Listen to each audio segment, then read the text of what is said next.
Hey Don, what's up? Mateo, what's going on, man? I'm sitting in my RV to get away from my family. Hey, I don't have much time. I need your help. I need to answer this question. And I'm hoping you can help me. Let's see if he can do it. Okay, are you ready? Yeah. What is a crawl? Crawl, like C-R-A-W? Yeah, what is a crawl? Crawl refers to the first part of a bird's digestive system, like a pouch where stuff goes before it gets digested. Are you sure? I think so. Okay, let's go with it. I'm gonna go with it. Oh, hey, while I got you, remember how we were talking about 8-Ball Deluxe? I just realized the Gottlieb game Bad Girls is the exact same playfield, and the art and music is basically an exact copy of Michael Jackson's Bad album. I know Gottlieb copied a lot of games, but this one is straight up ridiculous. Ew. Ew. Ew. God, who would want that game? Sorry, I gotta go, man. What am I doing? Oh, sorry. My bad. All right, bye, Get Matt. back to your Thanks. show. Thank you. All right, bye. Bye.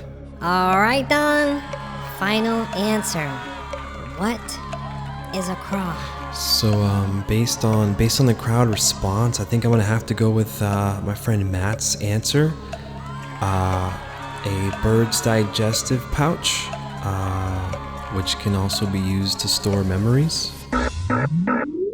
That is correct. You got it. You got it. You got the machine. can't You got believe the it. Gottlieb machine. Are you ready to find out which So one? excited! I never won anything in my It's life. the 1988 Bad Girls.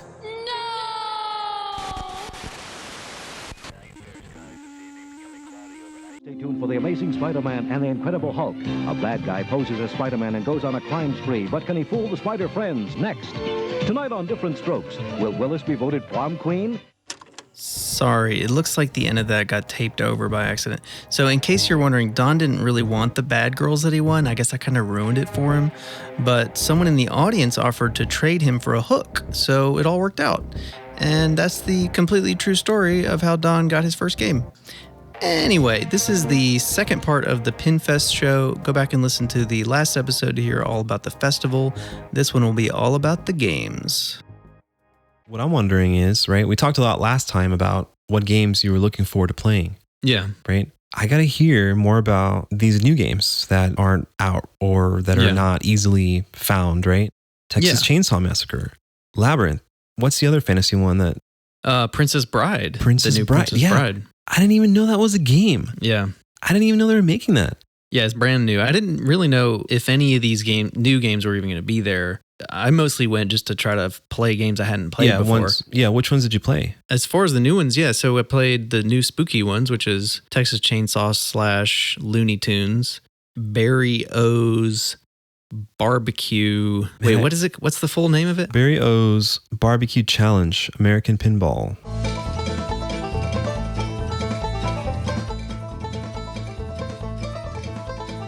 Okay, yeah, Barry O's Barbecue Challenge. And Barry O is Barry Orsler. He passed away recently. And so this game, I think, was a game that he was working on. I think he's credited as the designer, but maybe he may have died before it was finished. I'm not sure. But it's clearly a tribute to him. Yeah. And, he designed some of our favorite all-time games, Dracula and all the Carnival games, Whodunit, and...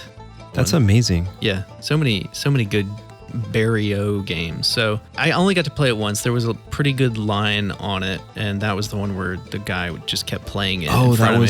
It's very much a throwback. It feels like a 90s game. It feels like a Barry O game. Super cool. Like it's got the pops in the middle, just like Dracula. It's got like the little scoop shot. It's very much like a 90s Williams WPC type throwback. Man, I gotta play that. It did break for a while also, so that's like at least half a day it was down, but it was fun. It seemed simple. And that was American Pinball. Yeah, American Pinball. They were there. Well, the game was there. I think that was under another distributor. Got it. But they just had one. They didn't have a big row of them or anything. I got to hear more about Texas Chainsaw Massacre. Yeah. I don't know anything about it. I didn't even know they were making that a game. Yeah. I guess I don't follow enough pinball news now that we're running our Instagram, which is @BashPinball. Yep. I've seen a lot more of the happenings, what's going on. But so I guess I'll be more informed moving forward. Pay attention, son. But I had no clue. music, visuals? Is it graphic? Is there a guy with a chainsaw? So the one disappointing thing about Pinfest in general was, I guess it shouldn't have been a surprise. You still can't hear anything. It's a huge place with 300 machines going at the same time, and it's not like they have sound deadening or anything like that. It's just a wall of noise. So you're lucky to hear anything on any of those games, really. Man. So yeah, that was a little bit of a bummer. But both Texas Chainsaw Massacre and Looney Tunes from Spooky are not unlike Halloween and Ultraman in that they are the same basic playfield. All the shots and ramps and toys and mechanisms and stuff are the same. Oh, man. In this case, they don't have the absurd 3-layer upper playfields and things like that, which is good. It feels a little more conservative compared to some of the other Spooky games, which is probably a good thing because maybe they won't break as much. I think sometimes maybe Spooky was just overly ambitious with their designs, and maybe that's why they weren't as reliable. In this case, I do love it though. I love it. I'm sorry, but I do. I love it. It looks cool and different. I don't know. I love it. Yeah. I think, it's probably fine in a home environment if you're not playing a million games on it. But between Looney Tunes and Texas Chainsaw, I was just kind of playing those interchangeably because you couldn't hear them anyway. Yeah. And do they feel the same? Yeah, they're basically the same game. They're basically the same game. That's the problem with when playfields are reused like that. Yeah, so they say that they had different teams doing the code and the rules and animations and all that stuff. So they're different, they're not identical how the rules are. And I definitely felt like Looney Tunes was the easier game. Like I had longer games on Looney Tunes. I was progressing easier, it seems more forgiving. Was it more fun than Texas Chainsaw Massacre? About the same. It's hard to say because, you can't hear it. I think personally, I'd probably gravitate more towards Texas Chainsaw, but also that movie's gross. Yeah. I like horror films and stuff, but it's pretty gross. Of all of the horror franchises and things, Texas Chainsaw is pretty nasty. Yeah. It's up there. Yeah. And I don't necessarily gravitate towards the goriest. Yeah.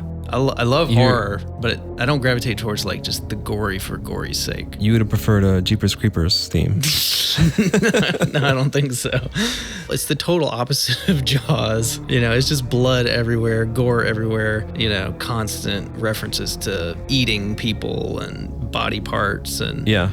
It's very over the top. Gotcha. But so is the movie. I don't know if I would want to play that all the time. Yeah. You know what I mean? Yeah. You'd probably get over it pretty quick. Just the overall vibe. Yeah. I like their games. Yeah. They kind of keep you on your toes, It's kind of and then the visuals, the graphics, the artwork, it's just different. And these both felt more polished than any other Spooky games that I've played. Really, as far as feeling complete? Yeah, they felt slick, the shots felt good. They did have the actual Spooky guys there, so that helped, I think, probably as far as the setup goes. But yeah, they were really fun to shoot, and they had it was the Keith Elwin version of a Spooky game, kind of. It seemed kind of inspired by, it's more of a unique layout and playfield, I thought. Yeah. I enjoyed shooting both of those games. I almost wish there was a middle ground theme between Looney Tunes. I need a third version of this playfield where it's not a child's game and it's not Texas Chainsaw Massacre. Probably for me to ever want to own one, but I don't see myself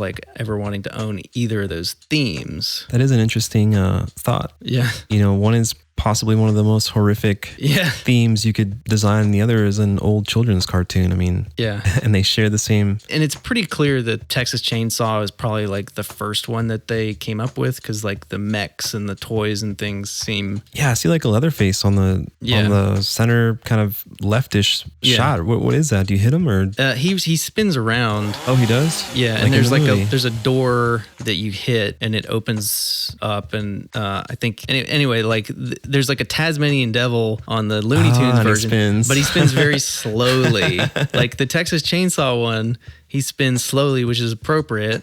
and menacing. Yeah. But like the Tasmanian Devil, you would expect him to spin very fast. Super fast. But he doesn't. He just spins slow. And there's also like this mech on the left side that's like a meat grinder. I see the meat grinder, yeah. And it just doesn't really make a lot of sense for Looney Tunes. What is it in Looney Tunes? I can't remember, but it wasn't like anything. It didn't make. It was just kind of obvious that it's like, oh, okay, the Looney Tunes was sort of the more of the afterthought game. And now for a word from our sponsor. Sidewinder, the wheels twist behind her. Yahoo! Try and catch me. It's the big new Sidewinder cycle. Your parents put it together, and Sidewinder's got the stunt shifter. Sidewinder. With sure grip steering, super sleek styling, and a stunt shifter that can spin you into excitement. Sidewinder, the wheels twist behind her. Sidewinder cycle with stunt shifter. New from Tonka. And now, back to the show. I'm going to make this a thing right now. Okay. Matt's 10-second reviews. Okay. So we're going to talk about some of the games that you played at Pinfest, and you're going to review them 10 seconds. Yeah. Each game. Games that I haven't played before. Right. First on Matt's 10-second reviews, Jokers. Jokers, never had played it before. Another Barrio game. Oh, wow. Super fun, has a ramp in the middle that pops up. Maybe the best System 11 game I'd never played. Like, I kind of want one now. Like, I almost was going to buy it. Almost. Terminator 2. I set Grand Champion on Terminator 2 somehow, even though I'd never played it before. I think I just got lucky on that one. But I had a ton of fun shooting Terminator. Couldn't hear it, but all the shots were very, like, it's a flowy Steve Ritchie game, like an early one. It was a lot of fun. Like, I want to play that game more and maybe own one day. Matt's 10-second reviews. Judge Dredd. Judge Dredd was so busy the whole time. Like, I only got like 1 or 2 games on it. I love it. It shoots weird ramps, weird flipper positions. Love it. Want to play it more. Matt's 10-second reviews. Frankenstein. Wait, is this Data East? Yeah, Data East. Data East Frankenstein. Data East, Mary Shelley, Frankenstein. Been looking forward to playing this game for a while. Wasn't feeling it. It felt like every other Data East game from that era. It felt kind of clunky and off. Did not love it. Data East, I would love it. Maybe. I don't know. Okay, here's one that I'm really excited about. No Fear. No Fear, super fun. The jump shot, like the gimmick of the game is a little bit underwhelming, but it shoots fun. It's ridiculous. I want to play it more. Okay, here's another one that I'm really excited about. Black Belt. Black Belt is from the guy who designed Radical. It's wild. Daniel Langlois, I think is his name. Yes. It has a flipper that you hit back towards yourself, and it's weird and amazing. I like the cross shot. It's super rare, though. I don't know if I'll ever find another one. Wheel of Fortune. A weird Pat Lawler game. It's got contestants on the playfield and a spinning wheel. Like, it might be good. It might not be. I couldn't tell. It had a lot of weird stuff going on. I'd like to play it some more to know, but yeah, on the fence on that one right now. Big Guns. Big Guns. I had more fun with that game than I was expecting. Like, it has some cool elements, like of the System 11 games. It's maybe not the best, but I'm kind of coming around on it. It gave me strong Underground Mario vibes. NFL. They had 2 of them there. Really not a great game, I don't think. Like, this one just seemed phoned in and cheap, and like, I did not enjoy it. Ooh, Stargate.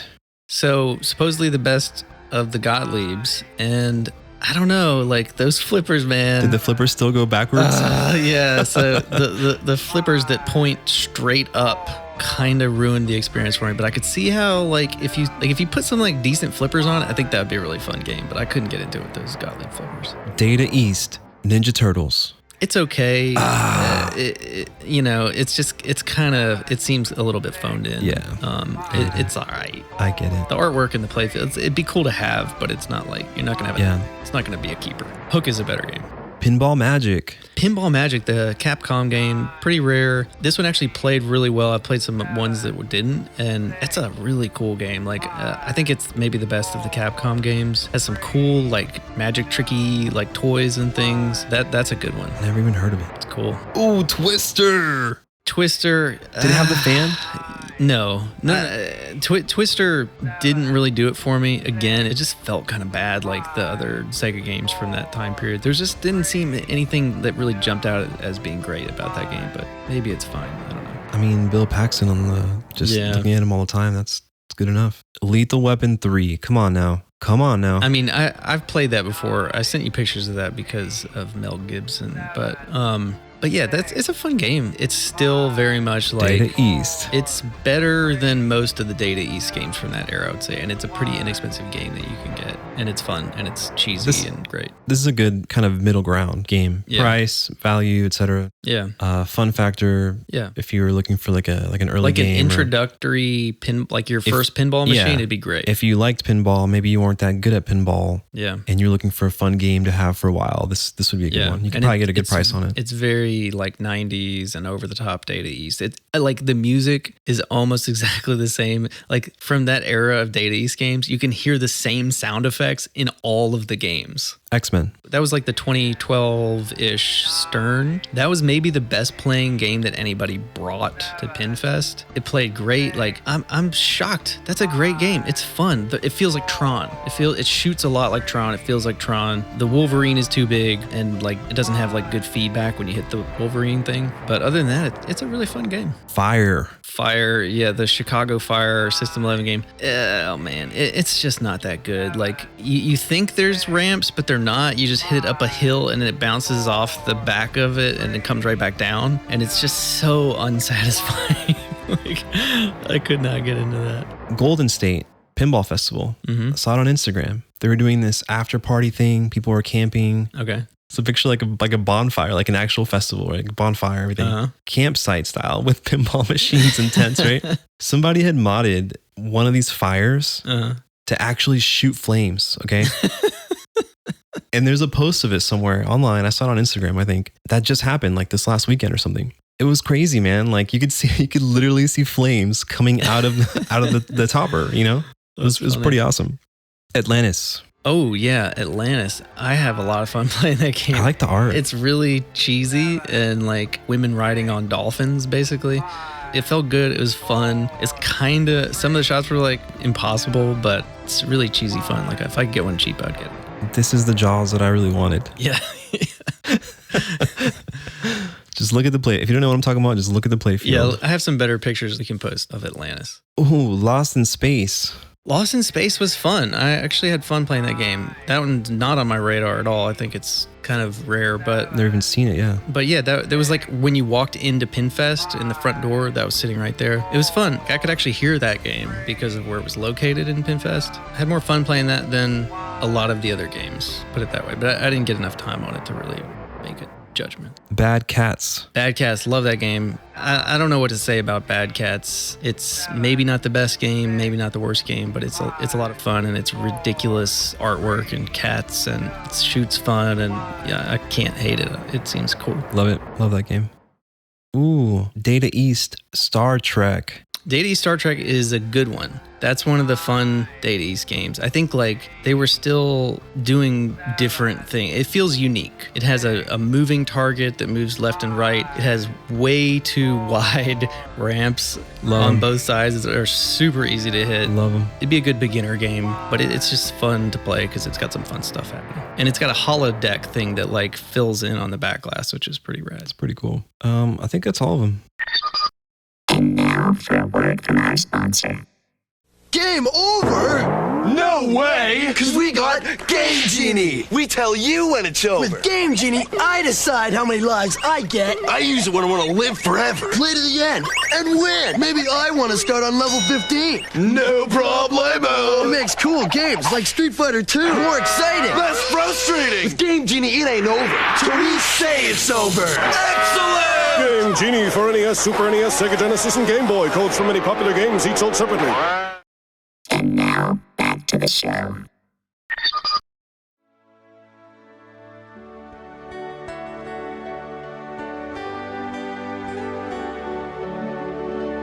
Okay, so here's another one that I had no idea was coming out. The Princess Bride. Yeah, so I didn't know this was going to be there either. So this is a Multimorphic game. I've only ever played one Multimorphic game ever, and that was at the Firefly Arcade in Columbia.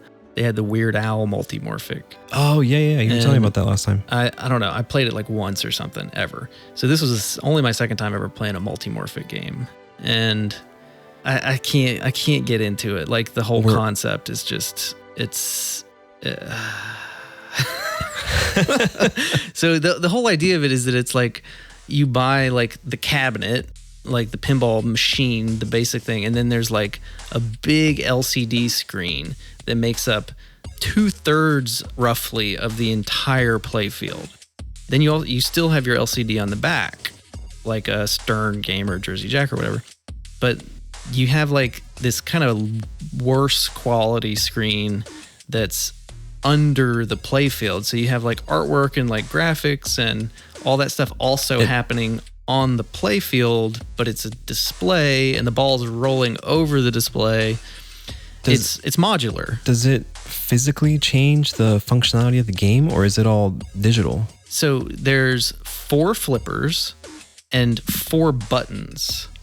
And you can configure the games so all 4 flippers go off when you hit one button, like a normal pinball machine, or you can configure it so that the upper flippers, because there's your 2 regular flippers on the bottom, and then there's 2 upper flippers on the upper left and right. So like in a similar place that you might have like an upper flipper, there's one on each side. And then there's separate buttons for those if you want. And I think that's kind of the way most people play, is use the separate buttons. Why? It's a little awkward. Why? Because a lot of games I don't think benefit from them. Why do you need that? Well, they're kind of just they're placed where they're placed, and then the game changes. The game has on... to. Some of the games use them or not. It's a little weird, like adapting to that, but it's modular, so you're paying like I think the standard cabinet with Princess Bride standard edition is like 11,500 or something like that, somewhere around there. The kit just for the Princess Bride standard edition is like 3,700. So the idea is you can like swap out the kit. You buy the kit, so you get the Weird Al kit for $3,000 to $4,000. And the kits vary in price depending on if they're licensed. Some of them are cheaper. I think the Princess Bride is one of the most expensive ones. The premium one or whatever is like $5,000 just for the kit. And then there's also the whole like, I think the cabinet artwork, all that stuff is also optional, because like, do you want to put the stickers and all that stuff on the cabinet if you're just going to switch out the kit? Oh man, this feels like a hassle. The whole experience just feels so compromised to me. On Princess Bride, it's just a row of shots. Here's a shot, here's a shot. It's just a complete row of shots across the back. And everything is like extra miniature, if that makes sense, because you don't have the whole playfield to kind of spread everything out. They just cram it all into the back, and it's all kind of feels very mini. Gross. So, I love Princess Bride. Like, I love it. Yeah, I love it too. I remember everything from that movie. I must have seen it 50 times when I was a kid. It's stuck in my brain forever. The Six-Fingered Man. I will go up to the Six-Fingered Man and say, hello. My name is Inigo Montoya. You killed my father. Prepare to die. Andre the Giant. The quicksand, the giant rats. 2, the lightning sand.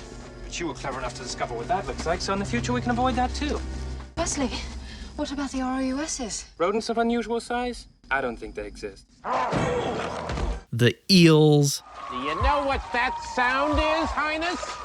Those are the shrieking eels.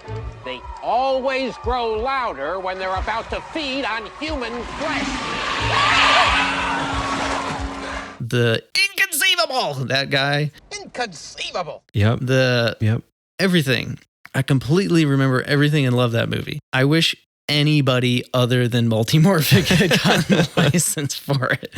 I mean, for people who are into it and who like it, that's cool. I'm glad that exists for them. It's not for me. Could you feel the ball rolling over the back portion, right? That's swappable? Yeah. Where it joins the rest of the cabinet. No, not really. But the other thing that is weird and makes it slightly more interesting, like in between the LCD screen and the modular playfield at the back, there's these like scoop things that go all the way across the back. It's like, and they're like maybe 2 inches, and they can, and there's maybe 6 of them that just go all the way across the playfield left to right. And those scoop things can rise up out of the playfield. Every game, I guess, has the option of using these scoops that are just there on every game, and they're in the, and there's like a bunch of them in a row, and so they can pop up, and then you shoot the ball into it, and then they drop back down. It's an interesting idea to like add some extra shots or whatever, but yeah, it all just feels a little bit compromised to me. Yeah. It looks really cool. Like I'm looking at the pictures that you took, but I totally see what you're saying. Yeah. The back, it's almost like, why didn't they do like a half module? Like from the half to the back, you know, because there's no room to put anything in there. And it also seemed kind of easy. Like, and maybe Princess Bride is just an easier one. I wonder how the heck they got the Princess Bride license. Like, that seems like a bigger license than Labyrinth, for example. Yes. And I would have much rather that Barrels of Fun had this license, because that would have been a game that I was actually interested in. Yeah. This I have zero interest in ever like owning or anything. It's unfortunate. Yeah, it's too bad. But you know, I'm happy for the people who do like it and might love that game. I just couldn't. Yeah. It makes me wonder what Jaws would have been like in theory if it was made by Spooky. Oh yeah, Jaws would have probably been that would have been an awesome game. A better game. Think about all the just levels, in terms of theming and stuff. Artwork, the kind of vibe, right? By the way, quick shout out to Trader Joe's, man. The snack on this episode is the caramel coffee covered almonds. Delicious. Keep trading, Joe. Thanks for listening. And by the way, as it turns out, over the last several years, Don has become completely obsessed with Gottlieb's Bad Girls and regrets getting rid of it. He's tried to fill the void with so many things: Trader Joe's snacks, actual real-life bad girls. He was even a practicing graffiti artist for a while, but nothing has worked. It's the one that got away. So if you've got a Bad Girls, I'm pretty sure he'll pay any price. Let us know. pod@bashpinball.com or @bashpinball on Instagram. We're also on that weird new social media platform. I think it's called You Rule the Universe!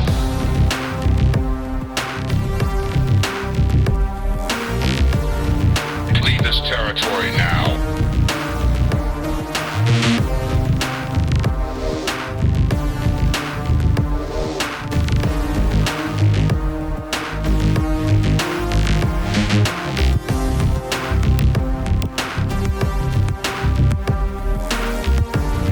Return to your home.